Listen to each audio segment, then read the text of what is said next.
If you see the warehouse that we have, the first 12 main aisle that we have is for Mack, and all the rest till the end is for Volvo. In the outbound side, close to the outbound operations, we will have the Penta stock, where we stop in front of it, and then I can share to you how big is the Penta business within the facility. As Sally just mentioned, we have close to 70,000 parts numbers stored in our warehouses. We receive an average of 3,000 lines per day, all brands together. And we ship close to 18,000 parts a day on the outbound side. So we are split in 3 shifts. Let's say that we have few peaks during the year, and the parts that are close to the outbound, we have more pickings. That is just to improve the productivity on the outbound side. So these parts here maybe rotate twice, 3 times a year.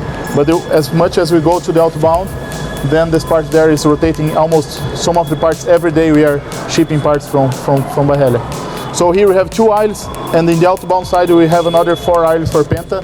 Then when we'll be there, we'll see more or less what we have, how we store parts on the outbound side for Penta. The one-piece flow concept is to move the part as fast as possible through the area if you have locations. If you see those parts that we have just behind you, it's parts where we don't have location now. This should be stored on the floor, and we don't have location. So this is some work that we have a project now running in order to improve our floor space, and then we can flow this part as fast as possible to be available to the customers. So the export process is a little bit different from the others that we have. When we have a domestic flow, we just need to put the packing list on the parts, on the cases, and the invoice documentation. But for export, we have the export documentation as well. That is not that easy. So it's completely manual process, and is where we have a lot of claims from our customers. So this is a critical process. That's why it's separated from the domestic flow. There we have the packing line for export process. Then we can see this conveyor where we need to choose, the consignments that we have, where we need to ship the parts.